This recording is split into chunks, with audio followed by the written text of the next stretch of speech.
Well, welcome to episode 5. Yeah, we made it to Ep 5. Give it up, everybody. We're outside this time. Just need some fresh air. Yes, Getting stuffy in the car. that's right, man. You know? We saw a tent by a tree, actually. Maybe a duende hanging out over there, getting fresh air as well. We were gonna piss by that tree, but then we decided not to disturb the local habitat, wildlife. Yep, So, exactly. So we're kind of we're just improvising here. So Hastings Street, how about that? That's usually what we like to whine about. So Yeah, still packed with homeless. yeah, And you see different types of homeless. There's the normal ones that sort of just sit around, try to sell shit. those are the entrepreneurs. Of Yeah, the those are wasteland, entrepreneurs right? are just laying shit on the floor to sell.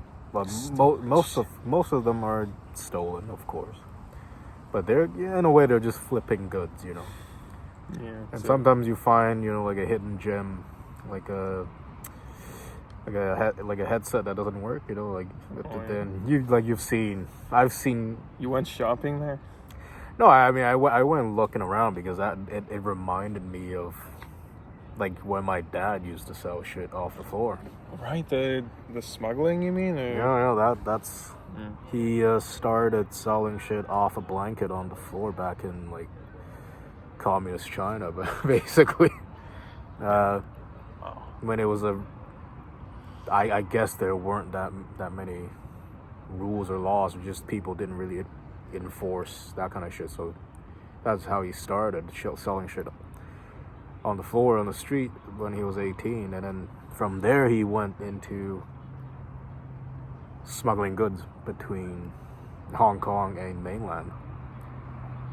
I think he got caught a few times, but he didn't tell me if he like went to jail or anything.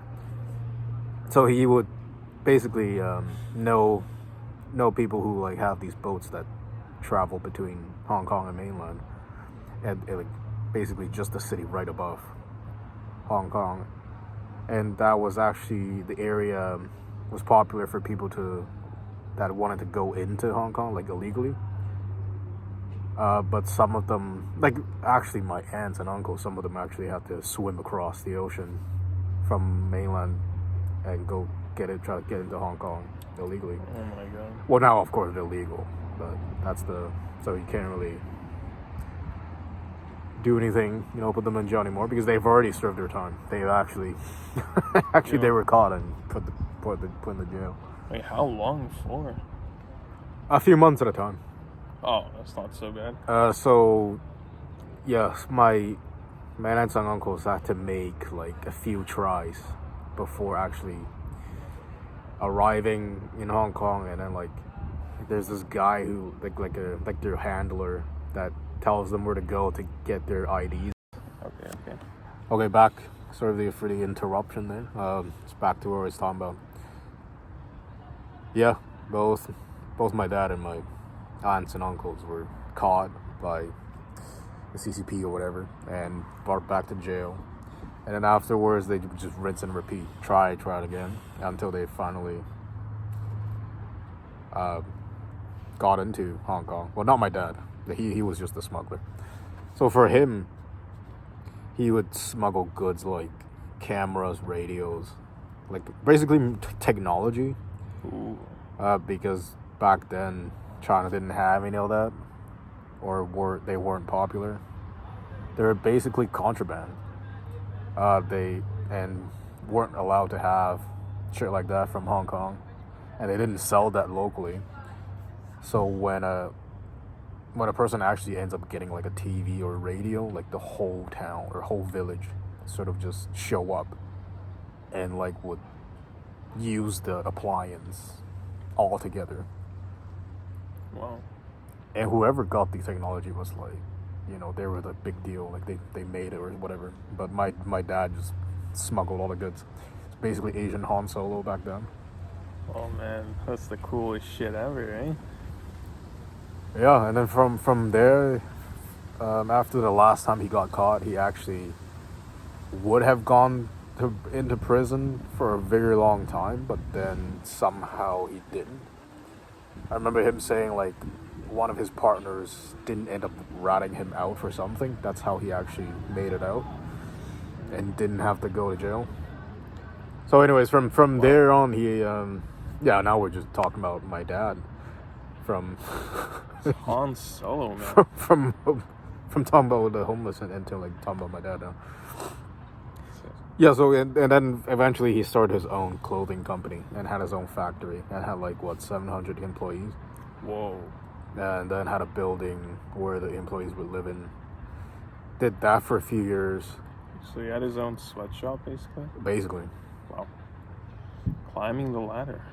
But I guess it was sweatshop, but with more humane practices and rules. Are you sure?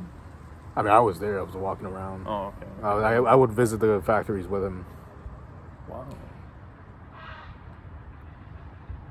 But fashion was not a sustainable business because it changes all the time. People want to dress up differently. There's different trends to follow, and he had to come up with designs basically every few months. And he would travel the country and even into different countries to get samples of just try to get inspiration for new designs. Inspiration, right? Yeah, inspiration, whatever. Like knockoff Gucci or something? Oh, no, he didn't make knockoff shit. He made his own designs, but... Oh, that's great. Yeah, but his own designs were still just a piece of here, piece of there, and just mix it up. And then put it on a shirt, sort of thing. Yeah. So what happened with the business? They eventually just stopped making money. He was making... He tried to make everything from scratch, basically. He had his own, basically farm to table, with his own cloths, cutting them, dyeing them, sewing them, designing everything from start to finish. He tried to make everything, and he thought he could cut costs by doing that. But eventually he found out it just costed so much more because you have a factory to deal with, to maintain, and then more employees in the factory. Yes. This is, dude, I'm taking managerial economics right now. This is super relevant. They can't see me. Yeah, this is super relevant shit. Right yeah, well, share your what you've learned. Wow. You're looking at a make or buy decision here. If we put you in your dad's shoes, it's a make or buy decision.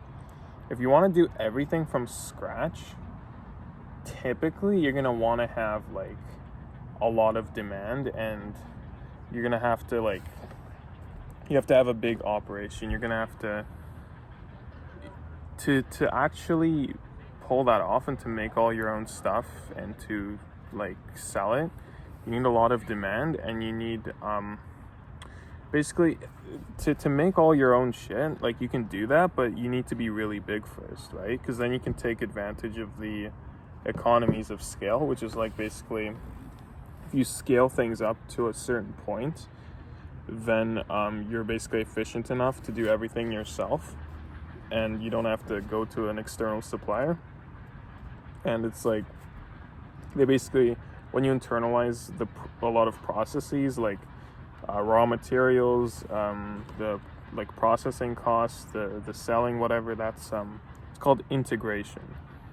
So typically you want to do that only when you're really big, but if you're a smaller company, typically you have to go with suppliers and because they already have economies of scale, so they can, if you go with a large supplier, you'll get a decent deal, and because they're experts at a certain thing.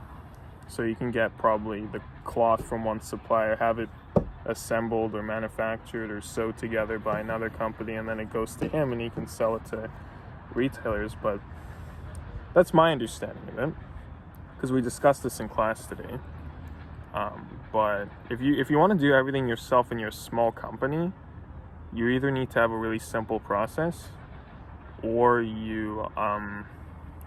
or like if it's like a big thing, like a complicated process, because it sounds like it's just clothes, but you need the materials for that, right? Like you need cloth, which I think you get that from plants. So you get that, and then you sew it together, you process it, you package it, you put it on sale. It's a very big, it's not like a huge supply chain, but it's a fairly sizable supply chain. Like you need to do it all by yourself, you need to be a pretty huge company. And it sounds like, I don't know what size of company he's got, but like... He did have multiple stores in the countries. Oh, okay. In the country, but it wasn't like a huge brand. It's definitely nothing compared to like some of the fashion brands, like Zara or H&M, nothing like that. Yeah. And I guess he didn't actually try to do it from scratch, like from cotton into fabric. No, he just had rows of cloth. Like that's how backwards he went to like try to make it from scratch. It's just pieces of cloth that he would cut up and dye and then design and then make the clothes. And at the end, and my mom told me that she worked with him throughout the whole time. She said, yeah, we should have just give the designs to the fucking factories to make it for us instead of trying to make everything ourselves, because that would just outsource it to other people to make it for us. Yeah, it's outsourcing, especially to a specialist in that kind of thing, will reduce costs. And like if you can't, you gotta walk before you can run. That's the main idea. And it sounds like he tried to skip ahead and go straight to running everything himself, which sounds kind of like a mistake from a business standpoint. Yeah, it was the factory trying to like maintain the maintenance cost was like the majority, the big chunk of the money was dumped into that, and he couldn't maintain it. And then trying to feed like a couple hundred people working in the factory also as well. Oh my god, that was just too much to keep up. Yeah, and it was just overcomplicating things. He literally just could have just made up the designs and get the fabric from supplier, and then get another factory to make the clothes for him. He also mentioned that he made certain clothes, like a specific size for certain clothes, like too much of double XL or triple XL, because like the Asian frame, we rarely get to that big of a size. So he made too much he actually made too much of the small sizes for certain clothes, and then made too much of the double XL or triple XL, because nobody actually it's like two extremes on the spectrum of like the body types or sizes. So like the leftovers ended up being a bunch of like smalls and a bunch of like double XLs. Okay. And even when he tried to like sell them on clearance, nobody would buy it. Right. So to understand like how much of each unit you need to produce, you want to do typically like a demand analysis and figure out how much of your product and exactly what size is being demanded. The medium. Okay, medium. Then make a shit ton of medium. I don't know why he like made more like unnecessarily big amounts of small sizes and double XL. Okay, so he needs to have the proper data for like the demand of his product. He needs to have how many small shirts am I selling, how many large, how many medium. He needs to have that sales data, and he needs it updated regularly, so then he can plan, he can forecast the production for the future and go off of that. It sounds simple if he has the data. It's like obviously like you would know how much you're selling for each size, but somehow he managed to fuck that up. I don't know, maybe they didn't provide him with the data. I mean in his shoes, I'd probably ask for some kind of sales data. Yeah, just inventory, like a report of an inventory report would show you how much of each size were sold. That you would know the demand for like what size should you make more. Yeah, and even if they're not willing to do that, like, because it's a bit of extra work, I guess, so you could probably pay them a little bit, because that data is super important. Yeah, also, a double or triple XL is the same cost to the customer as a small. And a double XL would need more fabric, each unit. Right. So yeah, you just end up losing a lot of money just making that stupid mistake. Well, he didn't go to business school, did he? Oh, absolutely not. Okay. I told you, he started selling shit off the floor on a banquet. Okay, so... And then into smuggling. I don't want to tout a business degree or anything, but to start a company, you need to understand some fundamental costs. Well, he could have hired someone who actually had a degree in business. Oh, definitely. But he, definitely. I guess he fucking did. Or he just didn't. Maybe he couldn't find someone. Or he hired a guy, but he doesn't fucking listen because I know how stubborn he is. That's another topic we can cover. Yeah, he thinks he's right all the time. He thinks like what he likes, what he thinks is right is like what the world thinks is right. So he's really egocentric? No, absolutely. But I don't really like. I've never worked with him in the factory. I just show up and like walk around, and everybody like would try to please me to get on his good side. Oh. Like give me like shit and buy me food and shit. But that's nice. It was good. Everybody, whenever I walked around, they would just call me little boss. That was good. Even though I didn't owe anything. I didn't own him. I just walked around, man. What's going on, Fat Tony? How you doing, buddy? Welcome to the mafia. I wish it was like that. Yeah. Kind of like that, I guess. It was a short run, short-lived mafia. Felt good. Well, Tony, now you got to start your own firm. Yeah, no, I gotta. And then everyone's gonna call you Big Boss. Yeah, my own syndicate. Yeah, why don't you make, I have this really goofy business idea. Let me know what you think. I have not seen a designer turban on the market before. I was wondering what kind of, ideas you had. Because, people use the turban to show off their culture. But then, why don't they also show off their style? Combine that together. You have the designer turban. You can have a checkered turban. You can have a striped turban. You can have a blue turban with yellow stars on it, like a kind of to express your individuality. Because we're going to see a lot more of those in this country anyway, so why don't we capitalize on that and give people an option to express their fashion? That's my pitch. What do you think?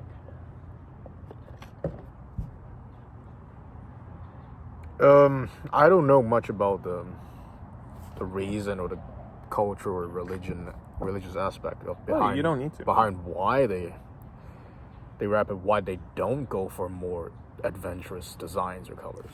Maybe because they don't have the thing I just said, the option. Could it be an emerging market? No, I don't know. That's kind of tricky because I don't know if that's like a rule that they don't go crazy with the design.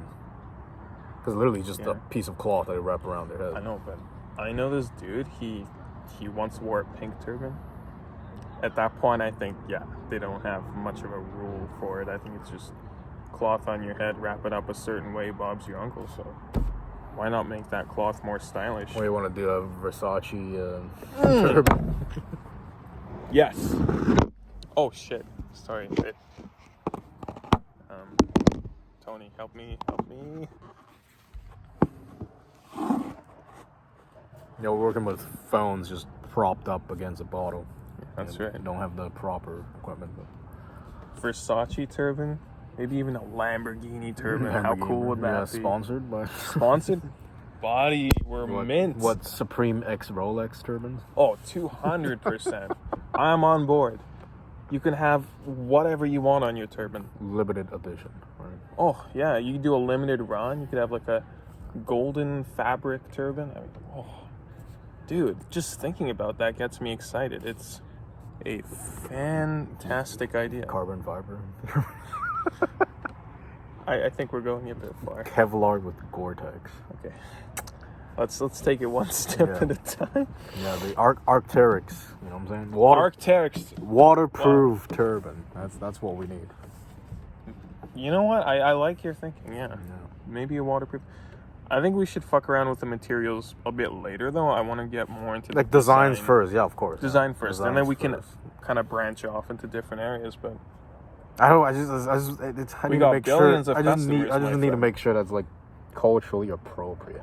Culturally appropriate. Buddy, we live in the country of culturally appropriate. We got people walking around on Davie Street who are dudes but are actually like walking around dressed like in like a girl's outfit, but it's like some like hairy fat dude. Like, you know, I see this on the bus all the time. If that's acceptable, this should also be acceptable, don't you think? Yeah, maybe that's what we need. I think that's what we need. Yeah. You know, I mean, we're a country of acceptance. We have open borders, do whatever the fuck you want. Design a turban is the least, you know, crazy idea probably in a while. You can have a rainbow turban to support the LGBT community. That one will fly off the shelves. You see, this is entrepreneurial thinking right here. That's what it is. It's like making a set of nipple rings with a cross hanging off it. Oh, dude, I love your thinking. Yes. Yes. That's in the works. Jesus Christ, exactly. No. Just thinking about that. You got the right mindset. You know, as soon as they take off their clothes, you're like Jesus Christ. You're like, damn right. It's fucking Lord and Savior hanging off my nipples. That's right. Come get a suckle, right? You know, there you go. We are taking religion to the next level. No, we are taking expression to the next level. Religious expression for now, but that could be our motto. Taking expression or taking self-expression to the next level. That's it. That is an idea. That is a very That's very left powerful wing idea. of you. Look, I can believe it's all dog shit myself, but like, there's a line of suckers who's gonna buy it in a couple seconds here. Like, you're gonna profit off. I've seen some nightmares, man. You go to a nightclub, anyone who is like maybe you got the ladyboy thing going on. That's one of the biggest crimes against nature. But they're welcome here. Open borders, my friend. Drag queens, ladyboys, boy ladies, everything. We have that here. We are a country of pure ridiculousness. So our little kind of hoot and holler thing, you know, we're goofing off, but this could hit the market. Yeah, it's like merch. Just make a line of ironic merch. Ironic, but like not too ironic. Like there's gonna be people who wear it unironically to express themselves, but we'll have the last laugh because we know it's just like it's an expression of how fucked we are, man. That's what it is. But at least we'll make some money off it. Until probably we'll get shut down by the woke police or something. The woke police. You're not actually woke, you're just profiteering. It's like, yeah. It's like, you're socially profiteering. What's the difference, buddy? Yeah. The people who complain about capitalism because they're broke, but then they don't like socialism either. It's like, what the fuck do you want, then? Yeah, anarchy. Yeah. Anarchy, my friend, that's what they're looking for. There's also this other group who are like really rigid with their ideals. It's like this net zero vision that I've been hearing about. You know, 2 articles of clothing a year, 1 vacation every 4 to 5 years. If you own a car, say goodbye. You're taking the bus. Want to live in that world? Oh. I fucking doubt it. That's where liberty comes to die. You know, we can provide energy to the whole world if we just agree and do things properly, but we're too busy fucking around with our wind turbines and our solar panels to really, you know, like, actually be effective here. I mean, hey, like, I'm pretty sure Spain, like, they, you know, I'm gonna say Germany. They had a bunch of nuclear plants, and now they're doing it all with, like, they're shifting to wind turbines and solar panels. It's like, okay, you want to be all green? Well, wind turbines, they kill a ton of birds. Huge hazard. Solar panels, guess what? When the sun goes down, no more solar. Wind turbines, no more wind. There you go, no more energy. And an energy grid needs to be on 24/7, super reliable. So yeah, you need an electric generator to back that up when the sun or the wind is gone. So that's, again, an extra thing onto your primary source of energy. So you need a backup and a secondary with both nuclear. That thing is on every millisecond. And it produces an incredible amount of power, an ungodly amount of power. And they had that in Germany, now they're shutting it down. That's the kind of idiots that we have running the show. They're scared about what happens to Japan all the time. Japan, I think they're more scared of Chernobyl because, with Japan that was nukes, that was nuclear weapons. This is more like they're scared of Chernobyl because, like with Chernobyl, there was a very poorly designed reactor. Like they didn't have a proper failsafe, or it was like really hard to access or something.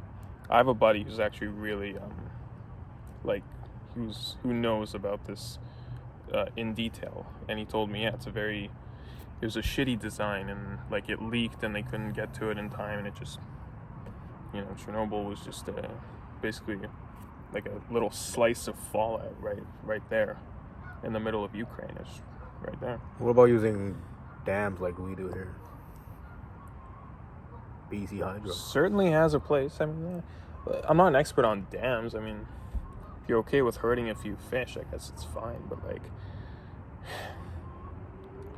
yeah, I think we should use more nuclear, honestly, because the way I've been taught to think about it is through energy density.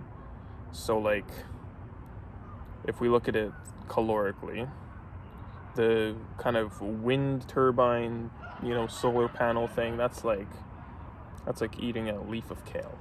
That's how many calories, 10, 15? And you expect to be full on that for the whole day? But how about we go up to maybe a dam? Okay, that's like maybe a carrot, right? So a bit more calories. Nuclear, though, that is like one of those monster fucking triple patty cheeseburgers. That's enough calories to keep you going for a week. Now, the downside is nuclear waste and the fact it's really expensive to actually set it up from scratch. But once that puppy's running, it's running. I think you only really need one nuclear plant to power all of Vancouver City. Just no worries. No, but where are you going to put it? I know, man. My little theory, my little crazy scheme here, and you're going to love this. What if we wipe Hastings and put a giant nuclear power generator there? How about that? Clear Hastings. Bomb it, nuke it, shoot everyone. I don't care. It's big enough. It is big enough, yeah. Hastings, like the filthiest of the filthy kind of place. That's just a couple blocks. We can push a little further. Like a nuclear power plant is big, but like if we're smart about it and we're willing to make some sacrifices, I think we can find some space. I say we take something away that harms society and we put something instead that benefits it greatly. But my disclosure is that I am not a civil engineer. I don't know the power demands of Vancouver. I don't know like what the current power infrastructure is. Probably we don't need a nuclear generator here. I'm just using that as an example. Yeah, also right? BC Hydro would not allow it. BC what? BC Hydro would not allow it. Well, yeah, I mean, they love their dams and shit. Exactly. So I'm not going to advocate for putting a fucking nuclear power plant right in the middle of a crowded city. I'm not an idiot, but if you put it somewhere like deep in a forest, then you just route the power to a place that doesn't have any better options. That could be something to look into. Put in Delta, if anything.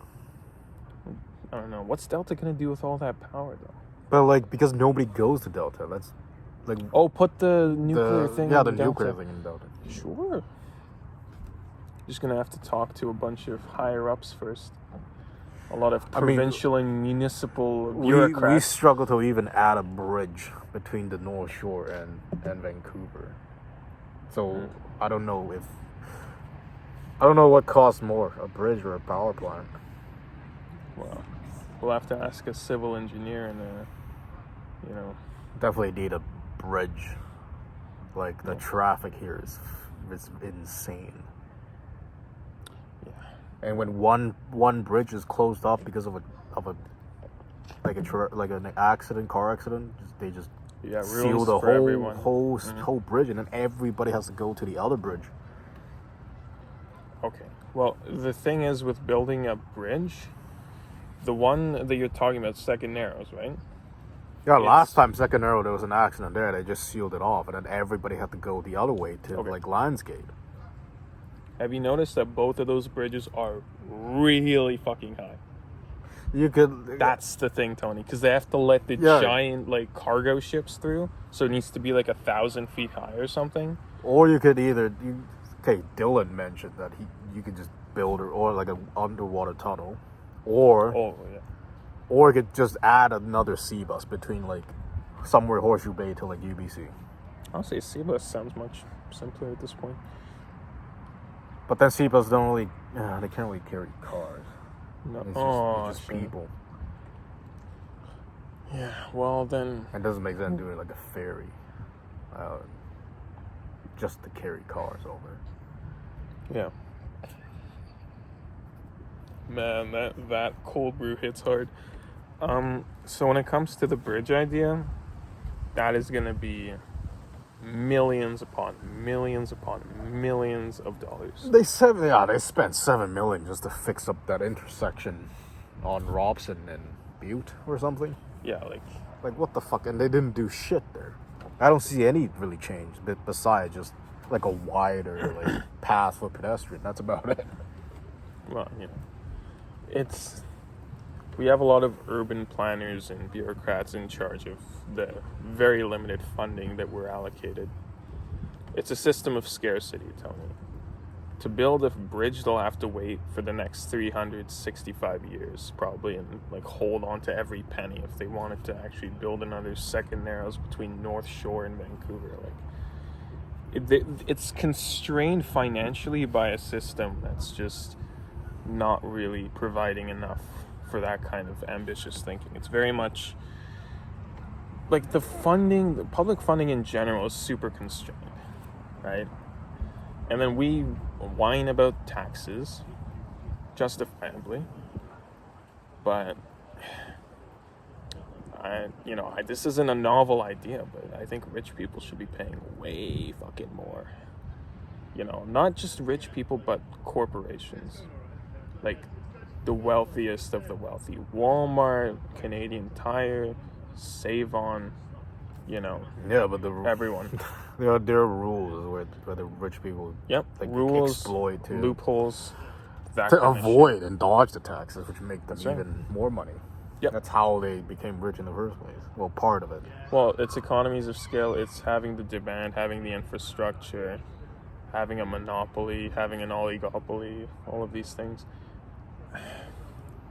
You see, we live in a world where the rules are kind of set, and we live all around us are constraints. Financial constraints, legal constraints, social constraints. And we don't have enough elbow room to really make a change. We need to just kind of be content and make a little change. I can barely pay my bills.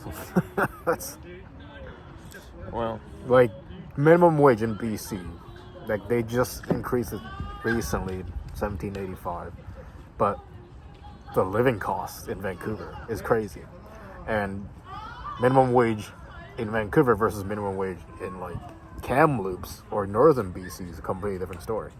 Living costs there are like it's easier, it's cheaper. Like in Mission, you can rent a whole house for like $1,800 a month. Wow. With like at least 3 bedrooms. You can just split that between 3 people. But here, you would need. I know where I'm going when 20. Like you need like $2,500 just for a studio in downtown. It's disgusting, man. The prices are disgusting. Like, one way to go about it would be to adjust minimum wage based on the district. But then there's a lot of constraints with that as well. There's going to be a shit ton of lobbying going on. There's going to be a lot of fee-fi-fo fumming from these companies, like, they're not going down without a fight. And they can fight, Tony. They can fight. They fight hard. Because the solution would just to be moving to Kamloops or Mission, but then there aren't jobs. There aren't enough jobs in these small towns. Catch-22, right? Exactly. You're fucked here, you're fucked there. Yeah. Yeah. Go rob a bank or something, then move to Mission. Even banks, they don't even keep that much cash in banks. Catch-23. Look at that. Well, I don't know. Go to university, get a degree, make shit. Oh, waste then 6 more gold. years of my life just to get a piece of paper? Yeah. Maybe 4 if you're efficient. Well, we're both stuck in this system. Let's make the most of it. And if we're still in this shit, at least we're whining about it online, right? Yeah, 4 years is just, you get like a bachelor, unless you're like crazy smart. You rush the whole thing. And a bachelor's degree, it won't get you anything. You see all these people, like my coworkers back in Osaka were like fucking electrical engineers. And they're still working at a fucking grocery store. Really? They have electrical engineering degrees. From where? He didn't tell me where. So if it's from China, then you need a transfer No, credit? it's not from China. It's here. What? And then the other 3 were like computer science. Oh, and that's ouch. They couldn't find a job. Shit, well, I'm doing one in accounting right now. So if I don't get co-op, I'm kind of cooked here. Yeah, and then there's the fucking co-op thing. Like, you need experience to get a job, but then you need to get a job to get experience. Yep, catch-22 again. That's 24 now. Oh, you got it, man. Yeah, that's catch-24 now. Yeah, man. Wow. Then you really just... Nepotism. Oh, humanity's that just secret cuts weapon. through everything. Nepotism. Oh, yeah. Or you need to know the guy who's a hirer. That's right. You That's know right. You gotta know them personally. You gotta know his kids' names, his kids' birthdays. Gotta know what car he drives, where he lives. Get intimate with him. Then we go, oh, you want a job? Yeah, okay. No. Here's a tip. Nepotism. Know who you want to work for. Personally know them. Get in their life. Get to know them. And then when they want to hire someone, you can just slide in there and say, hey, I'm looking for work. Can you find something for me? And if you're like competent enough, yeah, maybe there's something there for you. But really, I know it's, again, overused cliche, but it's a bit of a rat race, you know? It's too much competition, with how saturated each industry is. Well, I hear trades is actually not too bad. Yeah, but nobody wants to fucking do trades because they don't want to do actual work. All the young people just want to sit in an office, get AC, and get paid. Yeah, me included. Look, you got to keep an open mind. So if this accounting shit doesn't work, guess what, man?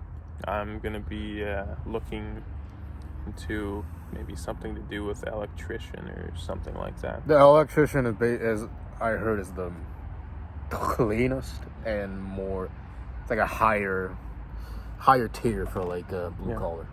Right, and also, like, again, if we're talking about the guy that I know, which you know as well, if you get the Red Seal qualification, you're looking at the big bucks. Like, you don't have to go from office to office sucking everyone's dick hoping to get a job. Nope. Red Seal, you're hired, $100,000. That's it. Oh my god.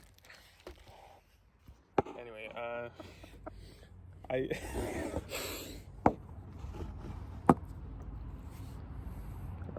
hold on.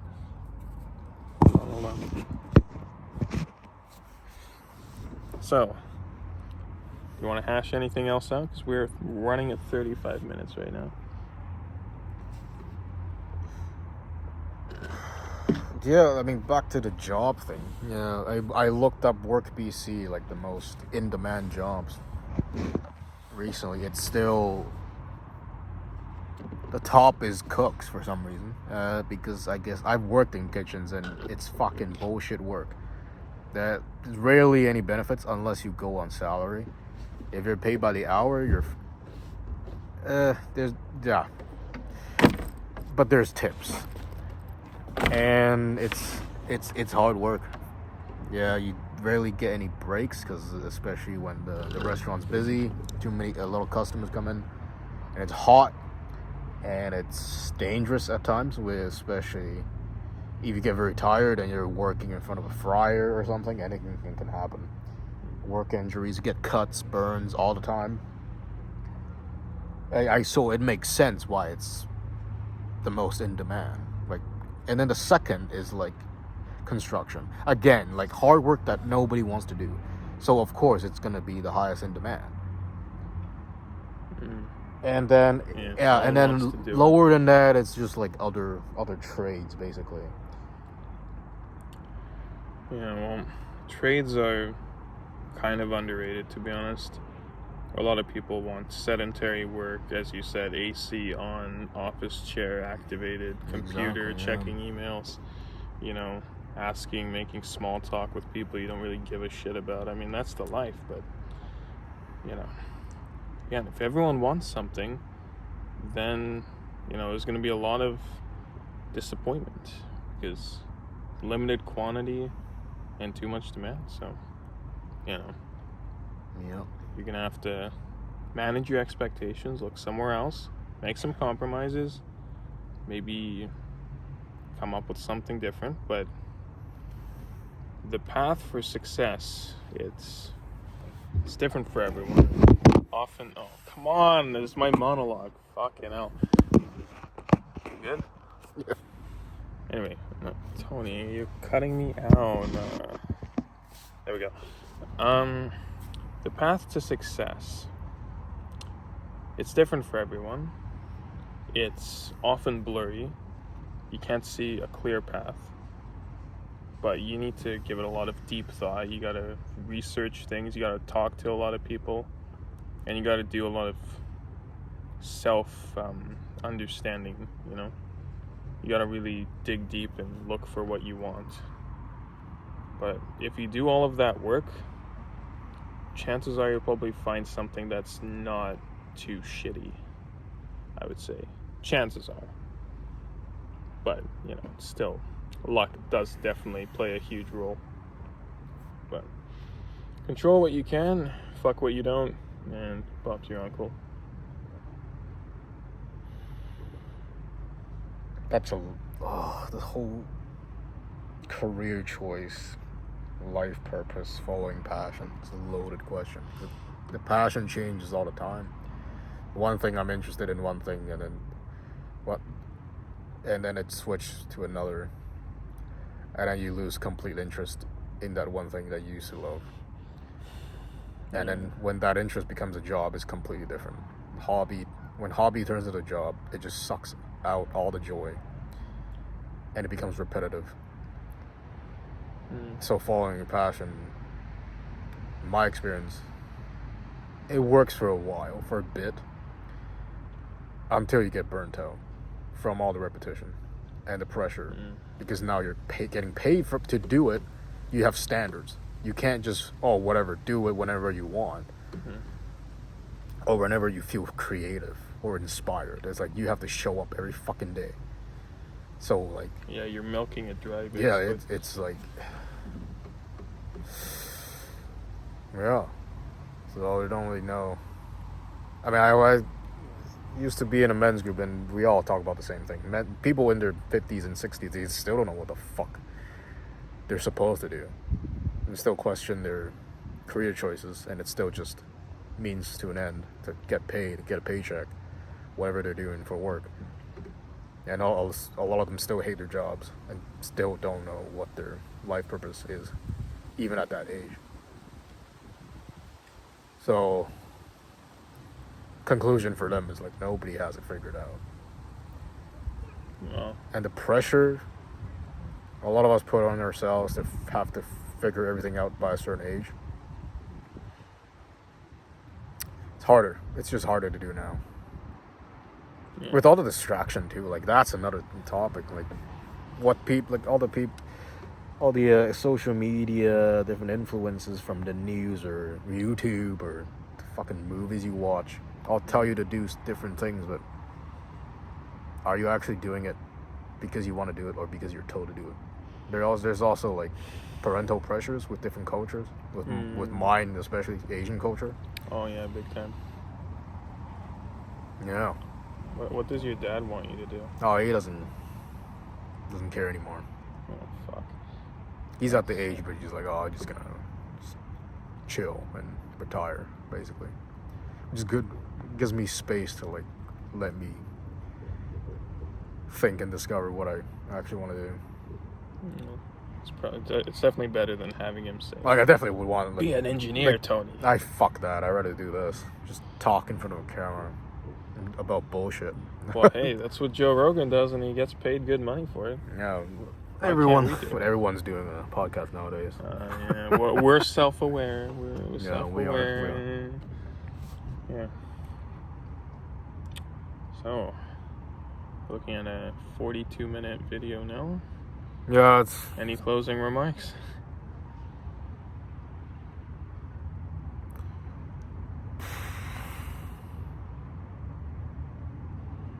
We're all kind of just lost.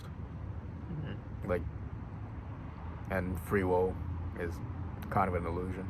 It sounds depressing. But like, the deeper you go, the more you realize that your thoughts, emotions, sensations, beliefs, a lot of the times it's not even yours.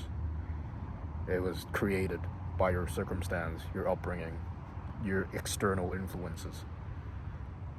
But to discover what you actually want, you have to just cut out all the noise from your parents, from media, from what your friends think you're supposed to do. Buddhism. Like, that's a good way to start. But then with Buddhism, I've talked to a lot of people who's into Buddhism, and they end up like, letting go of the noise and discover nothing. At the very end, they just end up getting even more confused. Because if you're detaching from all the external influences, they don't know what the fuck they are anymore. So they are so deeply affected by outside noise that becomes their only identity. Yeah. But when you take that away, like, what's left? Well, an empty shell. Yeah, it's just an empty shell, and that's another conversation. I don't know, man. That sounds like a good topic for the next episode. Yeah, but so again, I have no idea. I'm still lost as fuck. Yep. Yeah, that's our Camaro right there, buddy. That's a signal for us to end it here. Rev it up, boys and girls, hopefully. Stay tuned.